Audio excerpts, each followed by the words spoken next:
आइए बढ़ते आगे।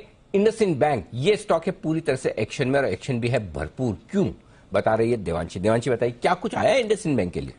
बिल्कुल, ये मामला मैं आपको बता दूं, बेसिकली उन्होंने अपनी जो माइक्रो फाइनेंस सब्सिडरी है भारत फाइनेंशियल इंक्लूजन, उस पर अपडेट्स दिए हैं।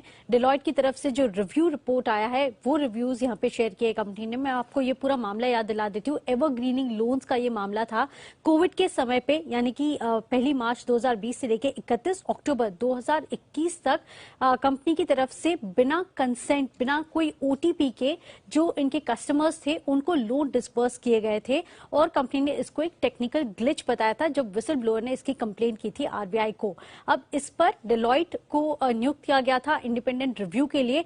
फाइनली ये रिपोर्ट कंपनी के पास आ चुकी है और वो जो रिव्यू है वो कंपनी ने शेयर किया। उनका ये कहना है कि ये टेक्निकल ग्लिच था, और ये टेक्निकल ग्लिच इसलिए होता हुआ दिखा क्योंकि आईटी में कुछ बदलाव थे, मैनेजमेंट प्रोसेस गैप होते हुए दिख रहे थे, और इन सब के चलते ये टेक्निकल ग्लिच होता हुआ दिखा है।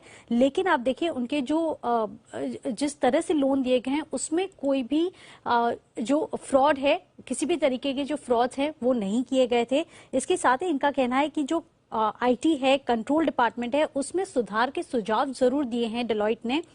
इनका कहना है कि बिना कंसेंट दिए जाने वाले जो लोन है उनकी जो टोटल राशि है वो 8.87 करोड़ की प्रोविजन के बाद यहाँ पे बचती है।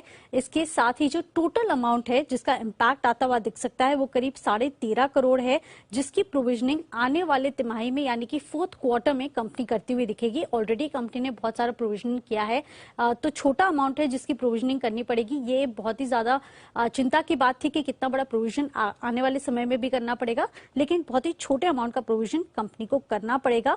और ये कुछ बातें थी जो फिलहाल रिव्यू रिपोर्ट में आती हुई दिखी, और कंप्लायंस में कोई दिक्कत नहीं पाई गई थी। ये सबसे बड़ी जो राहत की बात है, रिलीफ की बात है, वो इंडसइंड बैंक के लिए सामने आती हुई दिखी। तो ये रिव्यू पॉइंट्स के बाद इंडसइंड बैंक आज फोकस में था।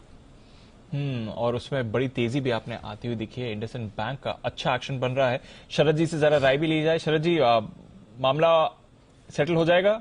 छोटा ही अमाउंट है, 13 करोड़ के इनको प्रोविजन करना पड़ेगा, और इंडिपेंडेंट ऑडिटर भी कह रहा है कि टेक्निकल ग्लिच था, ना है कि कोई बैंक या कंपनी की तरफ से गलत इंटेंट। कैसे समझे सर इंडसइंड बैंक? बिल्कुल, इनवैल्यूएशन से यहाँ से रिवर्सल होने का बहुत बड़ा चांस है, क्योंकि आप अगर देखें 0.6, 0.7 टाइम्स प्राइस टू बुक चल रहा है, और नेट एनपीएस वगैरह भी 0.22% ही रह गए हैं। जीएनपीए में ज़्यादातर प्रोविजनिंग हो गई है, तो और कोई प्रोविजनिंग का, इस प्रोविजनिंग के अलावा कोई मेजर प्रोविजनिंग का कोई प्रेशर आने वाले समय में रहना नहीं चाहिए। मुझे लगता है आइडियल मल्टीपल्स इनके प्राइस टू बुक के 2 के आसपास होने चाहिए, और 1-1.5 साल में अभी 550 रुपये की बुक वैल्यू है, वो बढ़ के 600, 625 एटलीस्ट हो जानी चाहिए। तो 1200, 1250 तक के लक्ष्य स्टॉक में संभव है। एक्यूमुलेट ही करना चाहिए इन लेवल्स पे। ये है आपके लिए इंडसइंड बैंक, जहां पर आपको रखनी है